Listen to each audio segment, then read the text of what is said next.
Let's have a discussion. People have questions. They would like answers. Let's talk about the issues. Confront the things that may be difficult to address. The Black narrative. Greetings, my name is Steve Muhammad, and this is the Black narrative on the National Network View. And today we're going to be talking about green energy, alternative energy. We're going to be talking about innovators, just scientists within our community and how they are the future of basically the economy, building our economy. So today I have with us Brother Matthew Portis, MEMBSEET,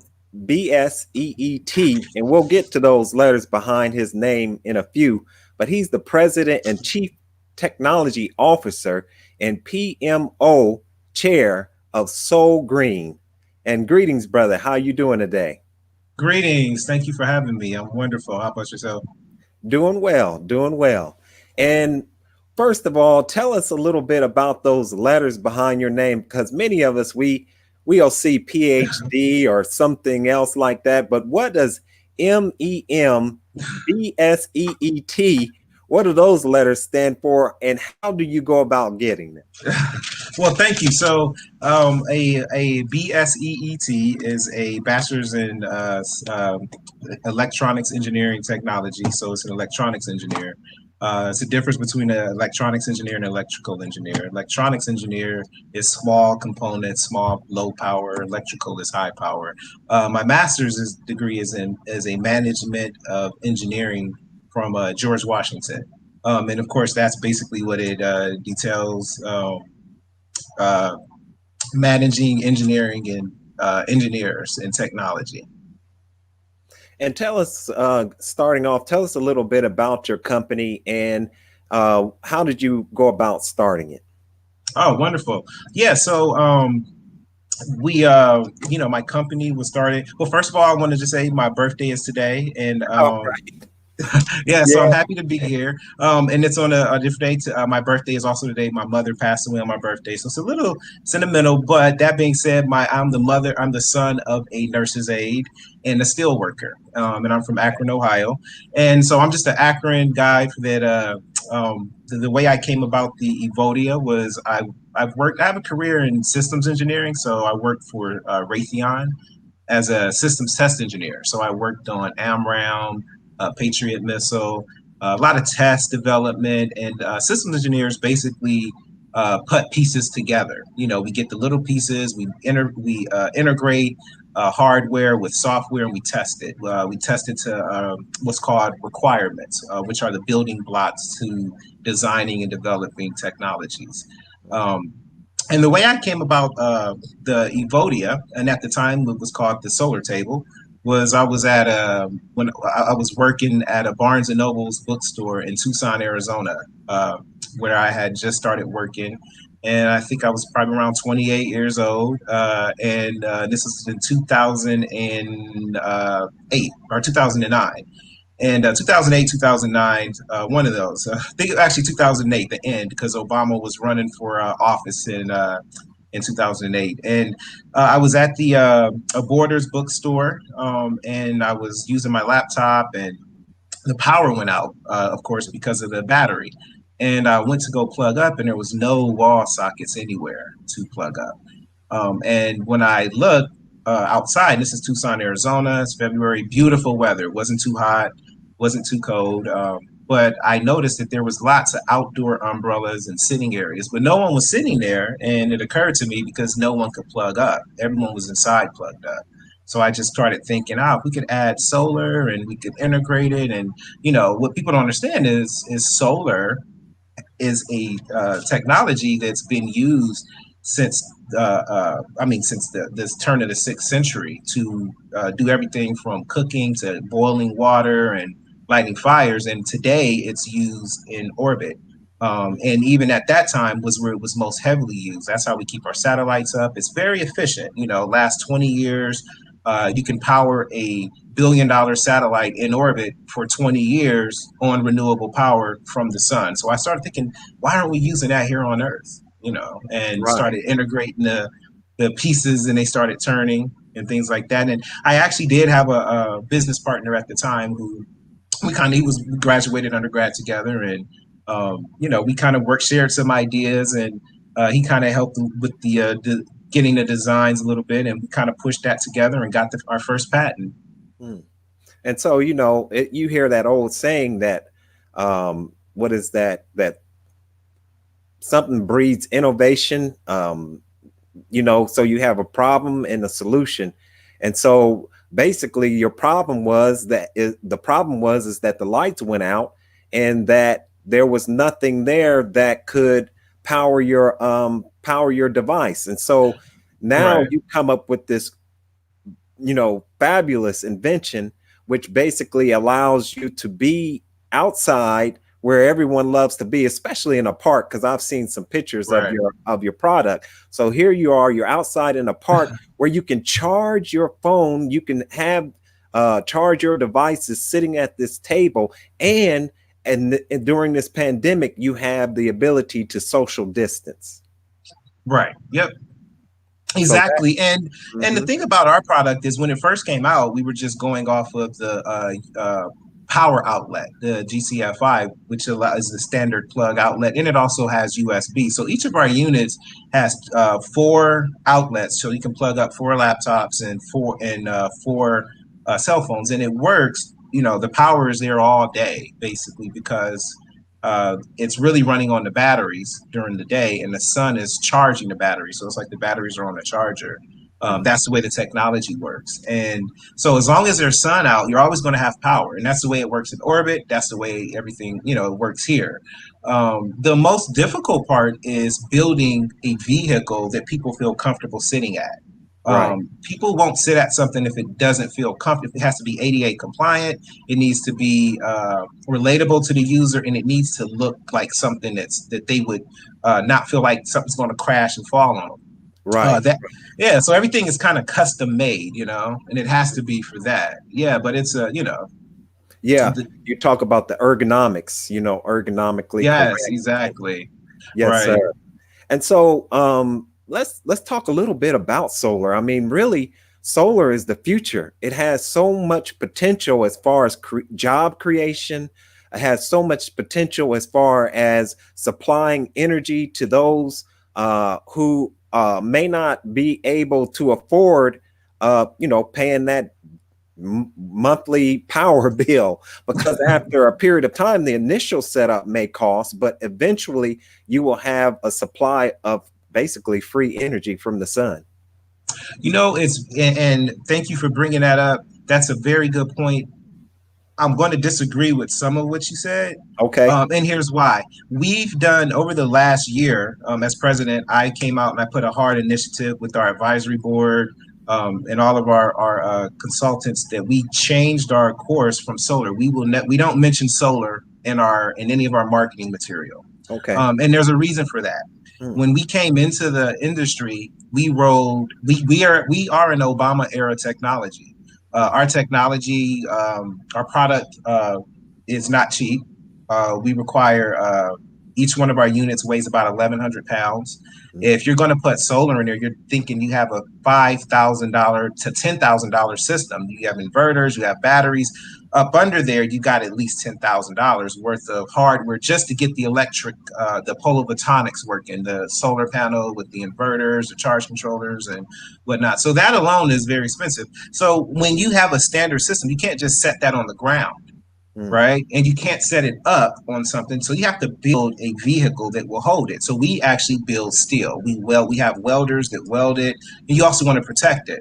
Hmm. We have had some competitors, they've gone out of business. They would just put them make it basically in a bucket, put it on the ground and wire it under and into the table. Right. So in order to make it comfortable and you want it to last, right? So you got $5,000 or $10,000 PV system, and then you also have a whole steel and fiberglass chamber. So each of our units, I have a welder. It takes about 3 to 4 folks to weld the vehicle, and then it gets powder coated. And then you've got another 4 or 5 folks that are building polyphotonics out, fabricating the electronics, what I just mentioned. And then that goes inside the steel chamber. And then you've got a whole nother six folks building a huge canopy that's going to shield you from the sun because no one wants to be out under the sun. You know, Right. we've some of our old competitors just put a solar panel up there and they're sitting right under a solar panel, or they'll just put makeshift flags in between there. And they never, the ones that I've seen have never lasted longer than a couple years after they get flooded out. I think I went to one of the university here on the East Coast, and they got like six of them. All of them were not working when I looked up there. All of our units are, from what I've understood, we reach out to our customers often to ask how they're going, and the ones I've seen they work, and we don't hear any negative feedback Mm-hmm. from them. So if you're going to spend $24,000-$30,000 on a unit, then you want it to last for a good 20-30 years. And with our system, our first unit that we bought, or that we were able to let you hear a lot of folks ask about. I'm sorry, and I went away from the solar. You asked about the No, solar, that's fine. Just and I'll go get right back ahead. to. Yeah, that's good, bro. That's good. So, and I'm going to come back, but we're in Obama era technology, and when Obama came in, he rode the wave of solar, and Right. solar traditionally was fueled. Ever since the space age, when the President Kennedy announced we were going to go to the moon, Right. and we had to innovate solar because it was the only way you can power satellites and the way to get to the moon. Up to around 1991, the solar panels were just strictly bought by electric companies. Pacific Gas and Electric, they're one of the largest purchasers of solar power. So Mm-hmm. folks are always saying, well, how did they get it? They were buying solar panels back in the 80s. In Mm-hmm. the 90s, consumers weren't buying them. So Pacific Gas and Electric, most of your electric is already generated from solar power. Mm-hmm. There's huge farms in California and everything that's integrated. Now, that being said, we have not done much to advance the technology of just a solar panel, right? So if you get Yeah. just a solar panel, you can use a solar panel to collect solar and store it. Mm-hmm. But where are your technologies? Where are your actual systems?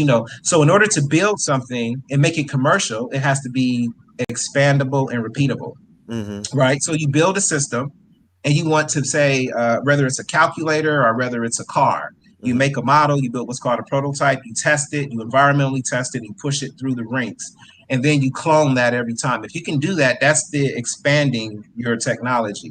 Mm-hmm. Um, that's what makes it the process of commercializing a product. So with us, all of our products are expandable. We own our molds. We own we outsource all of our consultant. All of our manufacturers are outsourced. So they don't work for me, but I pay them. So I have a company that is elastic. When we get a large order, I can reach out and expand and get my company up, and I can put out 12 units within a couple of weeks if I need.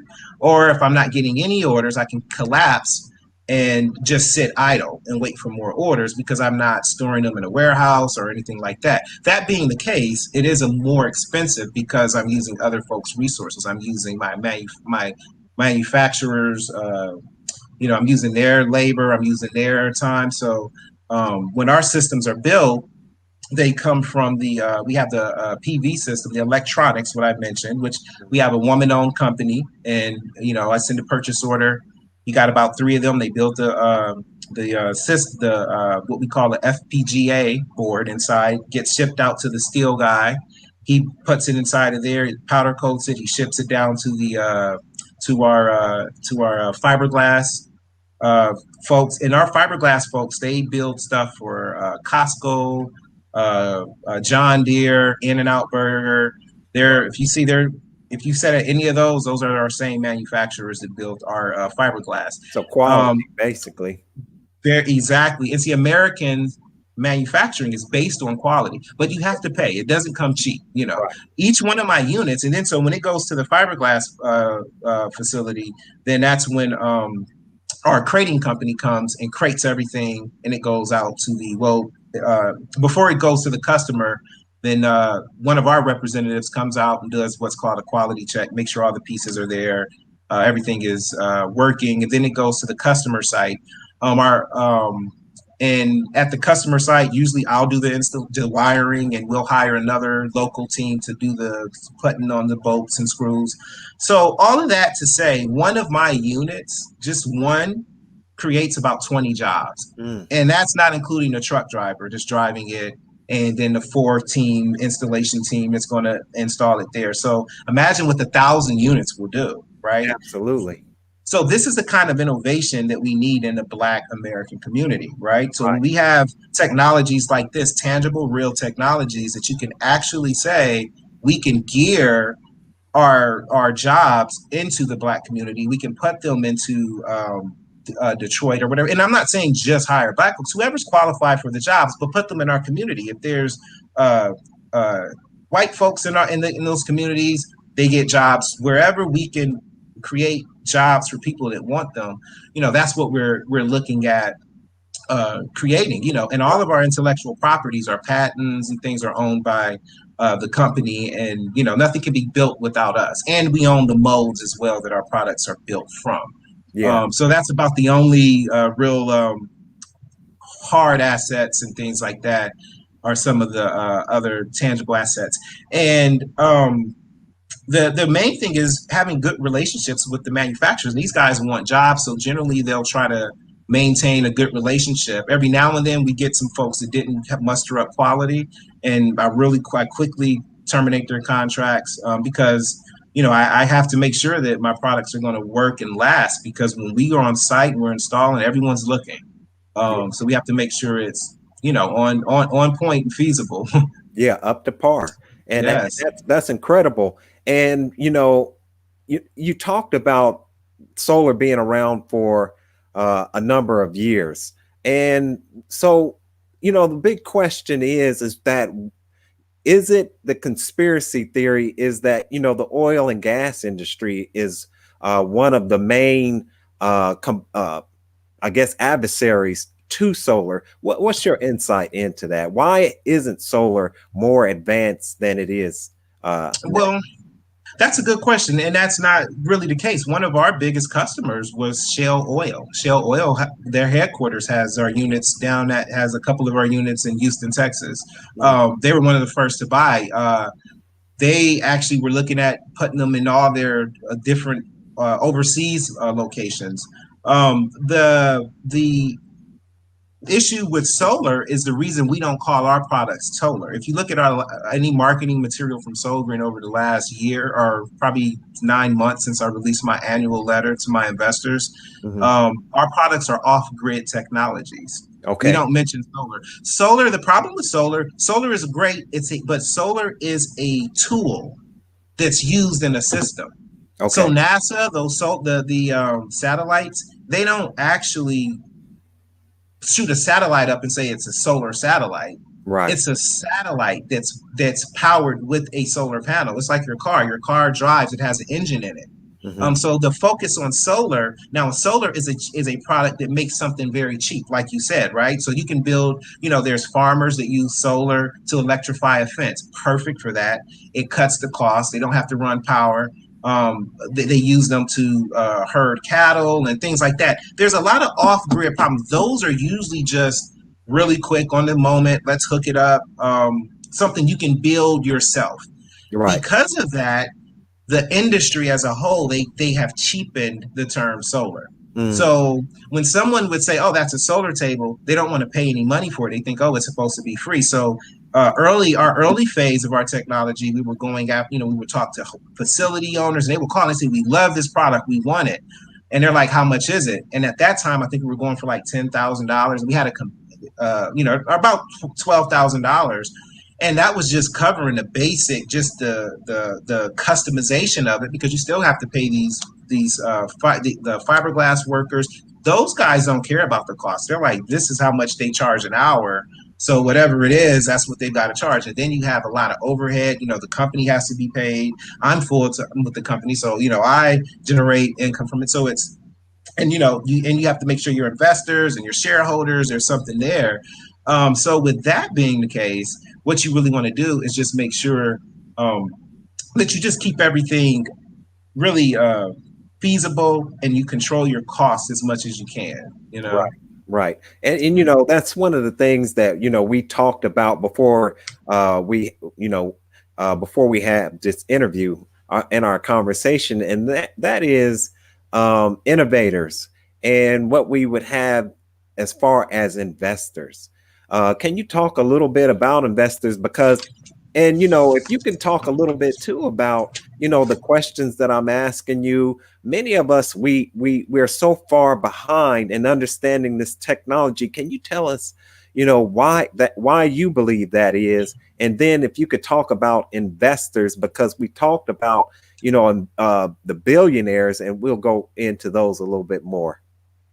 Okay. So I did a workshop yesterday with INCASI, which is the International Council on Systems Engineers. They're basically like the bar exam that certifies systems engineers like myself so they can be professional systems engineers. Hmm. And I did the conference for the Brazilian chapter, and it was called Concepts of Commercialization. It talked about bringing a concept of solar into commercialization. We have not yet. My product is the first solar commercial product. There are some other ones, the solar trash can. If you ever seen a solar compactor, they also have like the solar, a few other things that you've seen that are just solar powered. However, mine are the only products that's over a certain dollar rate that is a commercial solar product. Solar, like I said, was used to fry and kill ants at the turn of the 16th century. Of the 6th century, Albert Einstein developed the relativity theory which introduced the falling diode onto a piece of paper that you could trap it and use solar. That's where you started the solar panel and the thin film. Hmm. Once the solar product did not become popular until and that happened. I mean, the theory of relativity stayed around for quite a while. It wasn't until the race to go to NASA that they said, "Hey, let's look at this solar stuff," and it was Sharp and Bell Laboratories that started building and just building solar panels. But they were like the Lockheed Martins at that time, and they knew, hey, the government's getting ready to start building money or get ready to start putting stuff out there to build to get to the moon. So it was kind of like today, oh, we want to build the next fighter jet. At that time it was we got to get to the moon. So you had Sharp, you had Bell, and they were building solar panels. That's really what they were doing, and all the generation really went to all the generation of those solar panels went to uh, get to the moon. After we got to the moon, we landed. Okay, great. What's next? Solar kind of died down for a little bit, and then it built up again when they said we want to build the space station. The space station has over 32,000 solar panels on it. So that tells you from around 1970 all the way through the 80s, we were building solar panels, but those solar panels were going to build the space station. The space station wrapped up around the mid to late 80s. After the space station wrapped up, um, then that's when, and around the late 90s is when we started, toning down from that. Then they kind of opened the section up or the market was opened up for gas companies, and they started using power companies and things like that, and universities. I think Florida University and Delaware University, they were some of the first ones to start integrating solar into some of their research. It was more research and development. It wasn't until I want to say, well, 1981, we had the first solar plane that actually flew around the world. But Right. it wasn't until almost 2001 that they had the first commercial airplane that could fly with solar panels to carry actually people. The first one was just a radio. And the first an electric car that was powered with solar that happened in the 90s. So 2001, we're just getting to having a commercial solar power on a train. So this is something. I mean, I'm sorry, not on the train, on the that flies around the world. Right. Now, so this is an area where there's a lot of opportunity for innovation. Yes. There's no innovation there because one, the lack of funding. Right. Because one, this is a manufactured product, right? Mhm. Manufacturing does not get a lot of funding. Cars, my product, I compete with the car industry. My units are they're 24,000. They're going up to $32,000 on October 1st, and per unit. They also come with video cameras now. In our new enhancements, we got video, Wi-Fi video. We've got UV light killing lights. So we have automated lights that come on and they automatically kill you. COVID and the flu. Mhm. So these are things that are going to be released next year and in 2021. But this is an expansion of off-grid technology. When I say solar, the facilities think, oh, this is cheap. They don't want to spend money. And the facilities don't really control the money. They get a budget. I remember when my units first came out, we got a call from a couple universities. They would call and say that they wanted some of the Soul Green solar tables, as we were calling them then. But they asked how much they were, and I told them, I said it's going to be. I said it's about 12,000, but we can cut it down to like 9,000. They're like, oh, that's not even enough. They said our budget for outdoor, because we're considered outdoor, for outdoor facility furniture for the whole campus is like $1,100.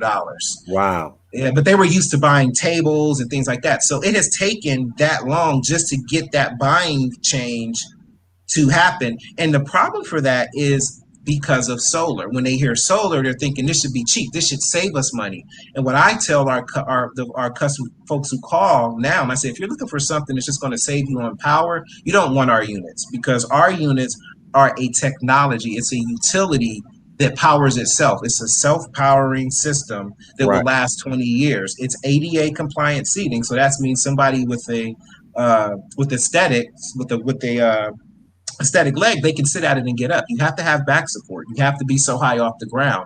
Not look around. Not a lot of sitting options out there offer back support. So just having that, meeting that requirement, which you may think on a commercial standard, oh, that's easy to make. Well, one of my chairs actually, and that's another job. We don't, I order my seats from a separate manufacturer. Those manufacturers charge just for one of my chairs is like a couple $100. Plus you have to ship it. That's weight. So but it's also built of steel. It's wrapped in a web coat. It's anti mold, so it will last you 20 years. It's not going to rust or anything. Um, So I so mean, what mhm. I mean, so really, like I say, what you're talking about is a quality product. So you're spending the money, but you're saying that this product has all of these features and it lasts for 20 years. I mean, Mhm. in the short term, it may have an expense to it, but in the long term, you're looking at something that is self-powering. Right, right. And see, that's where you have to, as an innovator, right? And I'm talking to the innovators out there, the engineers. This is the part where you have to really focus and pay attention to Hmm. what's going on out there. And it, folks will tell you, oh, this is great. It's going to sell millions. You're just going to put out, and you think you just have to say it's there and everyone's going to go out and buy it. That's not the case. Right. My products, when you look at my product, we've been out since 2009. We haven't even reached even 3% of my market. Like we've not, I mean, there's a good 80% of my market that doesn't even know about us, right? Because in order to market, part of that is money. You got to pay for advertisements, things like that. And that's where the political stuff comes into place. I'll tell you, Exactly. Facebook will not run my ads. Mm-hmm. They'll run our competitors' ads, but Mm-hmm. they won't run our ads. We've been, I've been going back with them forever. However, we have more likes, we have more hits, more people look at our stuff, but they won't. Every time we go to run ads, they say, "Oh, this isn't your content," and we're like, "Well, we own our registration, we own our patent. This is our company information," and then we just don't hear back. But one advertisement on Facebook, we would probably get hundreds of thousands of followers, and we would be pushed up. Why it's not happening, I don't know. I've always taken, I've done said some things with Mark that so there's kind of a little rift there. I mean, I didn't.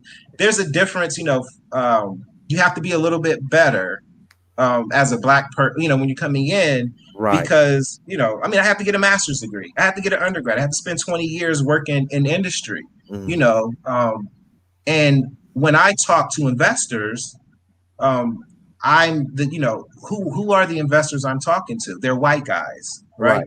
And I'm going to tell you, no white guy is going to give a black man that kind of money in order to build, even if your product is good. I've had investors who say, "Oh, well, it's good, but what do you think about if we had this CEO do it?" I don't need a CEO. We need a chief technology officer. We don't have employees. We have a technology that's managed me, and I'm doing a pretty good job of that. They want to put a white person in there to run it, and they want you to just kind of go on the low end. Mm-hmm. And that's not how I do business. My product is organic, right? So we're an organically built company. When I sell a unit, that's why my prices are expensive. They're not cheap. Um, there's a return that pays for us to continue to grow. We haven't gotten a lot of the black support, and Right. I'll tell you, we've had at least two, and I'll go ahead and say it. I'm not, at this point, I'm at the place where I feel like I can say a lot because I'm organically funded. My products, when I sell it, I get the money. No one else can build it except for me. Um, and if there were someone, can they build it at the same cost or cheaper? Mm-hmm. And that's not a bragging. That's just a fact. If Right. someone else is out there, they can do it. When you look at where's the money coming from, the economies are funded in three different layers. So you have the federal government, which has always supported, or yes, the federal government has always supported Black people. Mm-hmm. I was telling you this. I said we Right. are Children America's government. children. We are Right. America's dark children. Right. That's what we are. We came. My father was a steel worker. My mother was a nurse's aide. There. Our the legacy of where we come from were brought here. Black people were sharecroppers. There were some, we got out and did things, but for the most part, even the blacks that got educated were not allowed to work for corporations of a certain time. Of course, That's more right. modern, but I know my uncle, my grandmother, they all worked for the. My grandmother worked for the VA system. I remember my uncle, who just passed. He got a PhD. He was a doctor. But when I went to at my graduation, he was telling me. He said, "Well, back when he said I wanted to be a lawyer." He says, but no one would hire a lawyer. So he Right. says they told me to become a school teacher, and that was what he did. He was a professor. He taught. So a lot of the blacks went into government. Government paid for us. It's our black.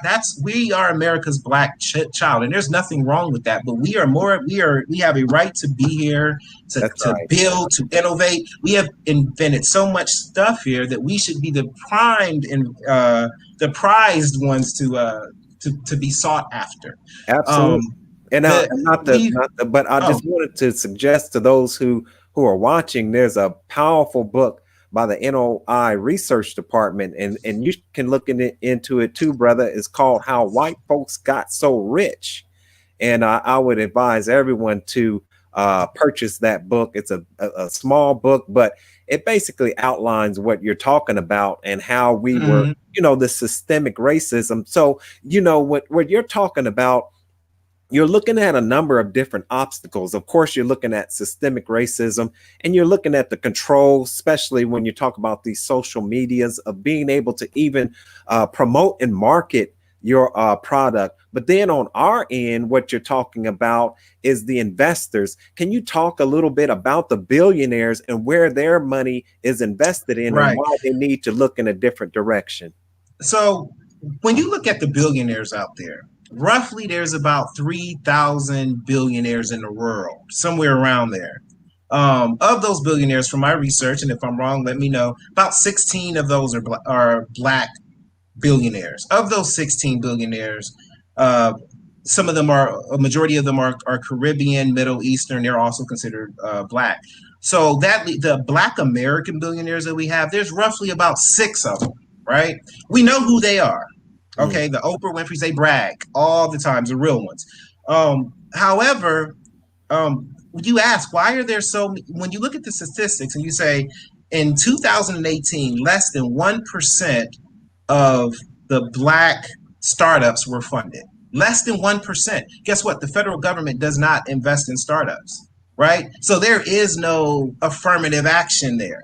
There Right. is no, we're going to give black startups money. So you're on your own. Whereas white startups, I mean, look at the guy with the Ja Rule thing with the, what was it, Firefly over there when he got all those kids over there and Yep. put them on the island. Didn't give them any food. That guy got Mark Farrell, I forget his name, but he got like three billionaire investors to fund that. And I think he went to jail, got out, started another project, and got another billionaire. It's a Absolutely. lot easier. I mean, and that was now. Have you seen a? black guy waste that much money for any billionaire? Mm. Well, you won't, because one, I haven't seen many of the white billionaires going to give anybody that kind of money, especially when you're dealing with something like what I can do and build a technology that I can fuel jobs into different communities. That's very powerful. Mhm. They will try to, if they do fund it, they're going to try to put people in there who can do it. So the black, Absolutely. so who's funding our product? Where are the black billionaires spending their money?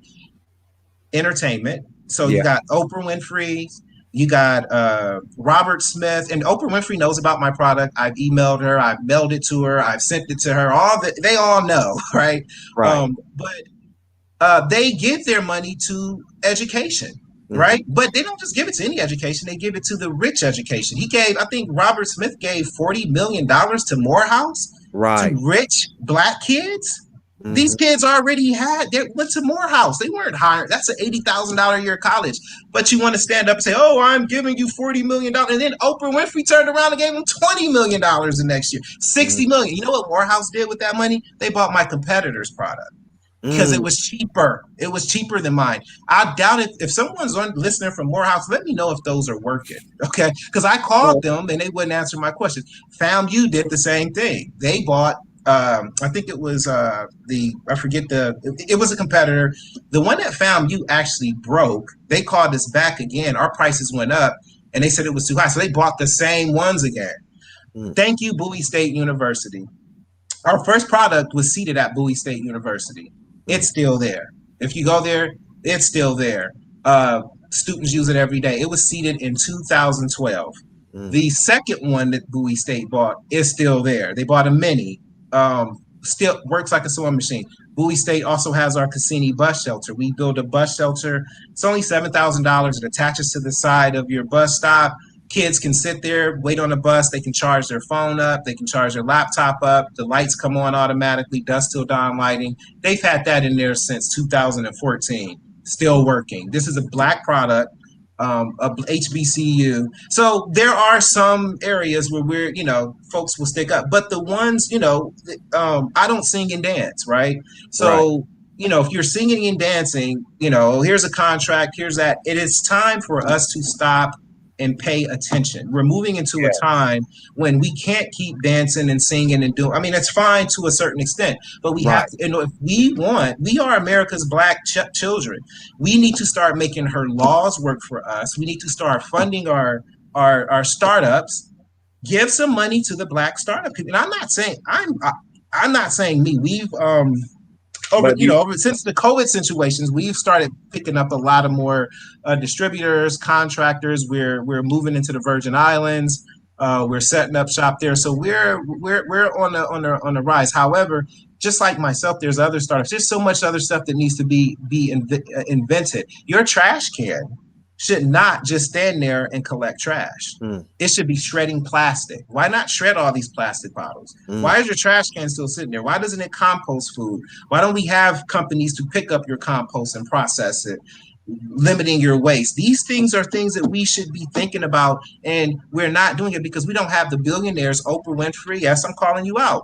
If that's the case, I mean, I think I read somewhere where one of the students in Africa had asked her about uh, helping her. That she has a school in Africa, which is a wonderful thing. Mhm. Um, Never knock education, and I will say because of their uh, uh, promoting of education, it Right. has made the black community one of the most educated in the last few years. We had more, I believe, more postgraduate degrees than any other race. However, without jobs to go Right. work for, what is that going to do? Because the federal government can only help but so much, and you see what the Googles and the Apples, they've been sued how many times for not hiring black people. And then when they do get a lot of black Americans, they put them in these diversity titles. Say, oh, you're going to be the director of diversity or a director of something. And it's kind of like, that was one thing I never, when I was at Raytheon, I said, I want to be the test director. I don't want to be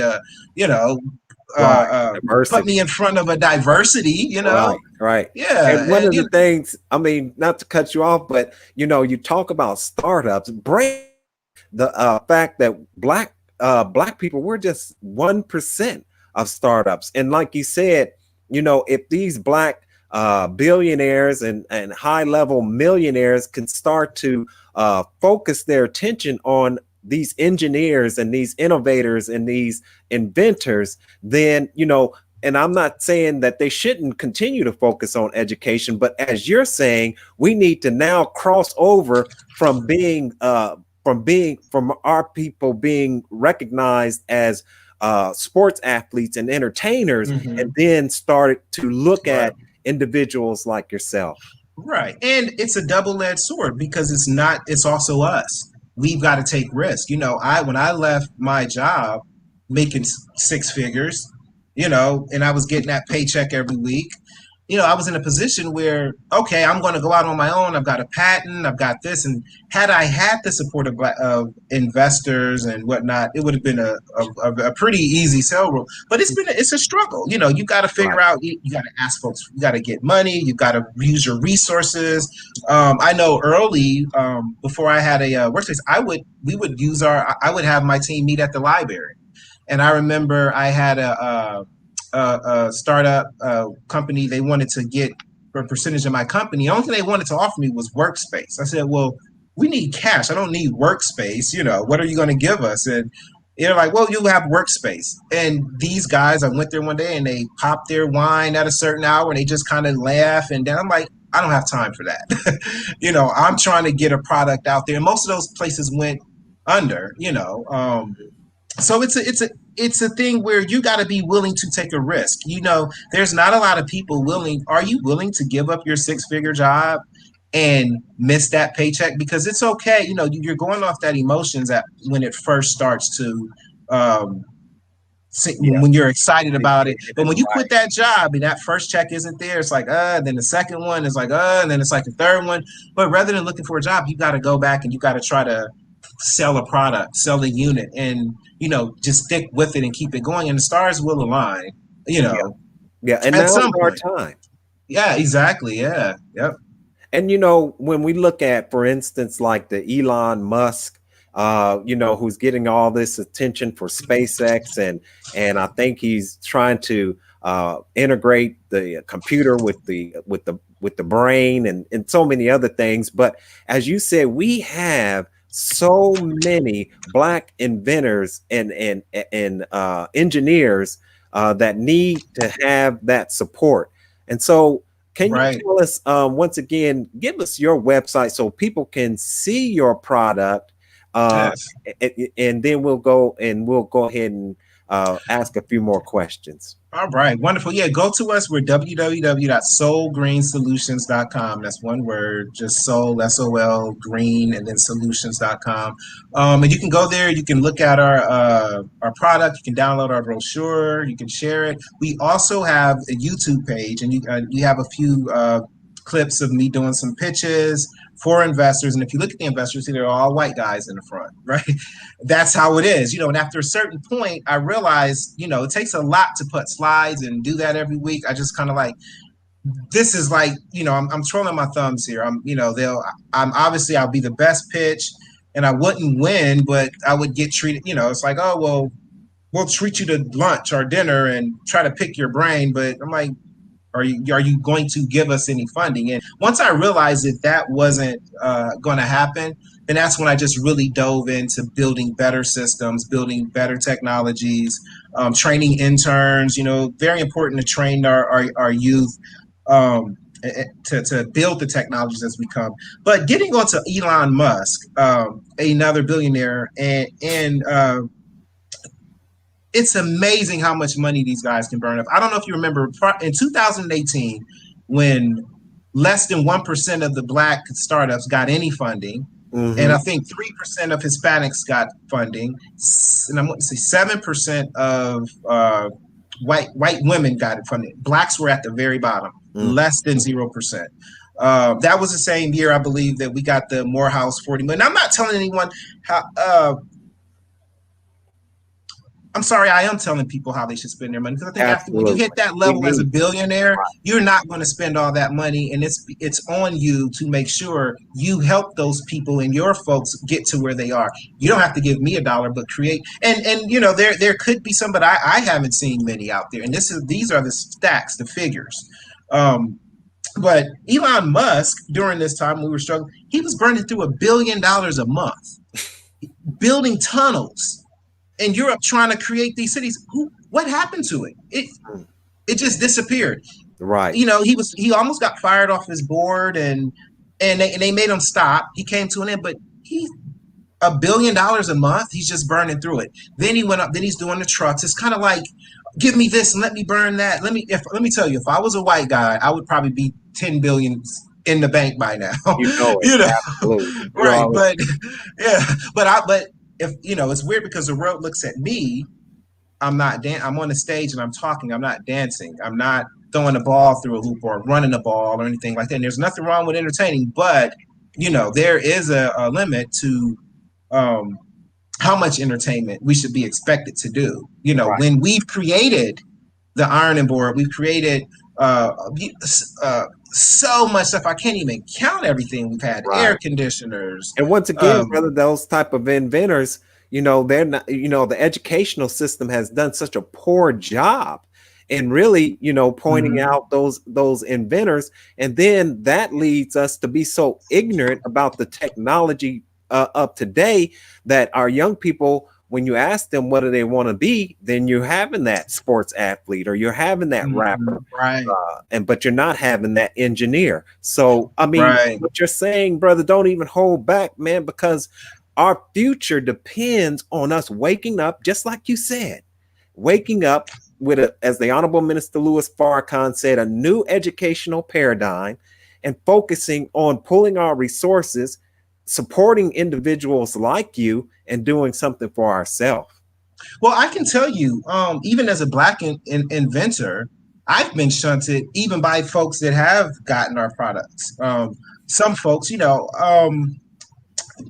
it's part of the training and what we've been thinking. We were always taught. I was talking about Oprah Winfrey in the school that she set up, which was a wonderful thing. But I think I read an article somewhere where one of the young ladies that graduated from her school had wanted to ask her for money. I think maybe Oprah said it, and she said Oprah told her, "You better go get a job. You got your education. You better go out and get a job. Don't be trying to start some business." And that's the mindset. You know, Right. even myself as an inventor, they're looking at it like, it took 20 years for the automobile to make it to fruition. There's a lot of stuff doesn't just happen overnight. Even Facebook took 5 years and 10 years. Most things are going to take a while. It's not going to be instant overnight. Right. Like I said, I've been doing NAR since 2009, and I haven't even hit 3% of my target customer base. They don't know about us. Mm-hmm. So imagine if, well, now we've got distributors who control a lot of that. But imagine had we done a Super Bowl commercial, Right. and we got a billionaire to say, hey, give us a Super Bowl commercial and we can put our stuff out there. You're going to get a nice spring. But, the thing is, if you're not putting out an album or a CD or something like that, you're kind of overlooked. And it's sad. It shouldn't be that way because Right. we've invented so much stuff here. Yes. Elijah McCoy, the inventor, we've done so much stuff. Who invented tons of stuff, the relay coil, the conductor, how trains are communicate with each other, those gas masks. I think I tweeted something out like this a couple of days ago. If you follow my Twitter, Portis MA at Twitter, we tweeted out. You look at it now. Those gas masks those police are using, that was invented by a black man. That's right. Okay, so when they shoot a black man, those gas masks you use to protect you, that was invented by a black man. He also invented the traffic light. That's So right. when we're doing this, why aren't we funded? When we step up and the engineer graduates, he should automatically be recruited by 3 top black firms to represent that. And also the students have to encourage it. It's not all their fault. I can tell you, I've got interns now, 2 white interns, Mm-hmm. and they are doing a fabulous job. I could not now, I went to Bowie State, found a young man who someone called and they said, hey, I think I got this guy that could be an intern for you. called him up, and he was interested in solar, but he had a product. And I said, well, I'm getting ready to start building a new system. You can come on and become an intern. I said, now we are not funded, so you won't be paid. It's an unpaid internship. Immediately he was not interested. Never returned the calls.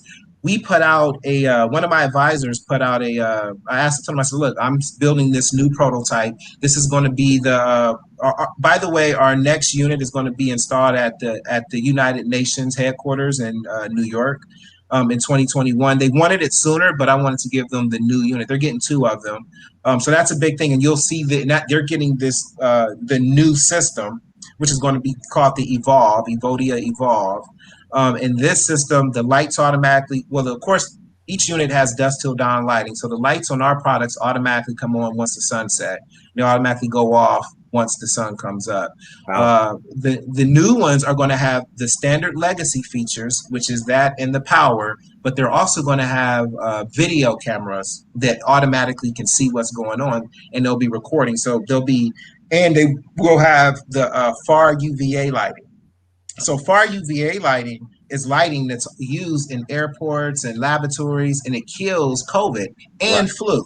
Right. Right. So what we've done is we've incorporated into our Evodia canopy, and the lights come on and they come off. Now the lights are dangerous beyond 10 minutes, so you don't want anybody sitting there.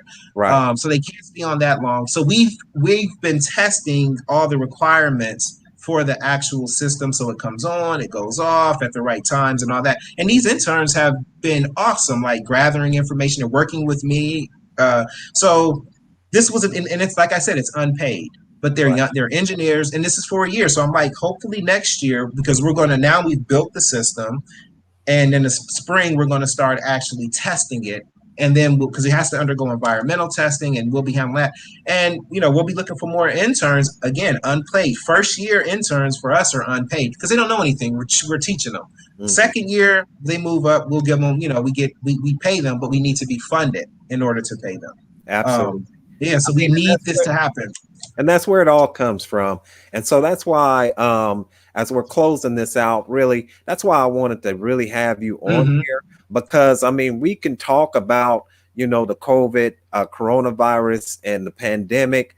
But when we look at our future, we better start, as the Most Honorable Elijah Muhammad said, we need to unite, to pull Mm-hmm. our resources, and to do something for ourselves. And like you said, that doesn't mean excluding others, but that does mean that we need to focus on Right. building us an economic platform or base that we can Mm-hmm. then hand down to our children, because we already know, because of historical wrongs, that we really should be paid reparations. But Right. until that time comes, we have the billionaires, we have the millionaires, but they have been just because of the miseducation, or even maybe Right. even some self-hate, we've been misappropriating our funds. But now, thanks to you Right. to help us to see that we need to invest in our engineers. Right. Yeah. And I'm gonna tell you, it's because and I appreciate brothers like you with the voice out there bringing this to light, because there's not a lot of people talking about real issues. When you told me, you said, "Hey, talk about whatever you want, bring it on. We want to hear it." I love that, because the thing Yeah. about me is, um, my product's organic, Right. right? If you want it, you're gonna have it's going to return a certain value. It's generating an organic product. It's going to grow on its own. It's funding itself. So people reach out to us. It takes a little bit longer. It's a longer process. I sell 2 units, 1 unit, 4 units. I haven't got to. We will be working on that 14 unit, 16 unit, because the reason why, all of our customers who bought the cheap products that have failed, they're broken, and now they're realizing, and this is because of our branding. What I was talking about before, we came in as an Obama era technology. Obama was very solar friendly, Yep. so all major developments come in as a trend, right? They do, but only the real technical advantages stay to live on. So we came in under Obama as a solar. We've grown into an off-grid technology, so we're here to stay. We're not going That's anywhere. good. That's We good. I built it like that. right. Yeah. So we just have to brand it and open that space and let people know this is off-grid technology right here. It's not solar. So we use a solar product in ours, but it's a commercial grade, self-powering 24-hour system that is a safe haven. It's a community spot. So if someone on a campus is being a victim of a rape or if she's a victim of an abuse, she can go to our table at night, whether it's 2 in the morning, the lights will come on, the cameras will come on, she will have power to charge her phone and wait for an Uber, whatever. It's a safe haven, right? Powerful, So it is powerful. a very usable tool. You could set these in the middle of the desert and they'll work. They'll come on, they'll go off, and they will always be powered. And So the another future is wide open.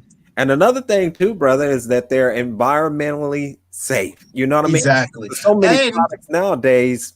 Right. Go and right. and I forgot. And the big one of the big thing I didn't. There's so many things I'm trying to get in. But Right. our we had four of our units in 2016. The one they're still there today in Miami-Dade. They survived Irma. Mm, Yeah. So in order, one of the things I mean, it's really a blessing. I yeah. mean, God is really good, right? So it's Yes. one of the things of getting a product out commercialized, getting the product commercialized is having its pass an environmental test. Mm, Our systems are so big, in order to have an environmental test, no university would take it. They said it has to be environmentally certified. We said, well, how do you do that? There's a company called TI Labs in Texas. They're one of the only companies that certify our UL. It's on the back of every, like the toasters and blenders. right. They certify commercial products.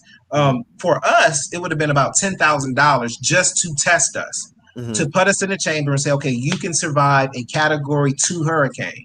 Hmm. However, it came with a caveat. They said it's only a Category 2 hurricane. They Hmm. said we can't go over we can't, because after that we can't simulate a Category 3 or a category Right. 4. We just can't do that. They said the only thing that can certify that is the National Weather Service, and it has to be in a area or an environment that was certified as a category such and such by the National Weather Service. Right. Right. So we took a bet. FIU wanted them. They said, okay, we'll go in on the 90-mile-per-hour rating. We got it there. A week later, Irma came through, smashed all, came through there. We had 4 units there. I called them the next day because I sent an email to them to take the canopies off because I don't think it's going to survive. I called them. I said, did you guys take the canopies off? They're like, no, they're out there using them right now. This was after the storm. So There immediately I flew you down go. there, I got it, and everything, they were completely fine. I mean, they had a little bit of damage from the paint coming off, but they were still workable. So we got our commercial grade certification on a national, with the real world environment, not simulated. It was Yeah. a natural world environment, which puts us in it, and it was a Category 4 hurricane. Irma was a Category 4, and they survived it. So, and So since then they've still been there, so they've gone through a lot more. So that's the quality that we're dealing with. And right now, just, I know we're wrapping up. Our products are in Canada. We've got 4 units in Canada.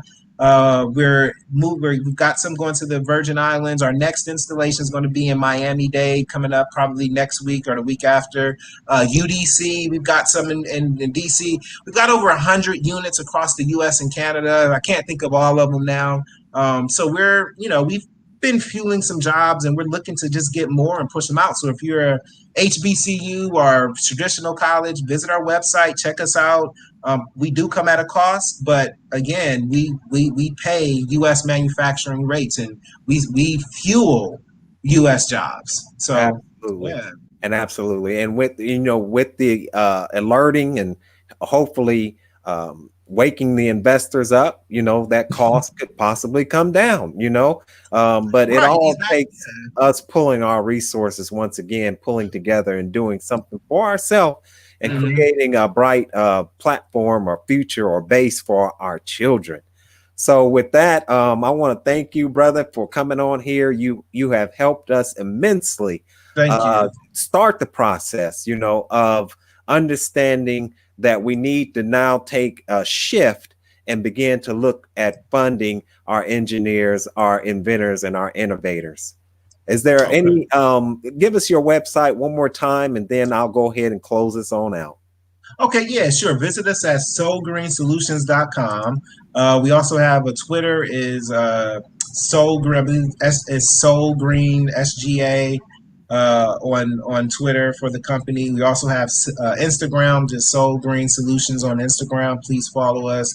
If you want to follow myself, I'm MNP Invents or MN Portis on Instagram. Feel free to follow. I have a smartphone. I love being able to browse and chat with folks and answer questions. So feel free to ask me, if you have anything about engineering, technology. Also, engineering students, definitely check out your resources. You have NCOSI, you have National Society of Black Engineers. These are all very important organizations to join, become technical. Um, Within your field, you really want to move that, this is the way to go. Focus on the things around you and what you really need to build in order to kind of move out of a bad situation into a better situation. What people need, look at the quality of what you're delivering, and move on from there. So thanks a lot. Thank you, brother. I appreciate you. And for those who are watching, we want to thank you for tuning in. And as we're just talking about, I mean, the power of the Black mind is still yet untapped. I mean, we have so many inventors, and our story is not even being told yet, but it will. And so we want to thank you all for tuning in. We want to ask you to please share your thoughts with us in the comment section below. Follow us on social media at NNV News, and please subscribe to our YouTube channel, National Network View. This is Steve Muhammad with nnvnews.com.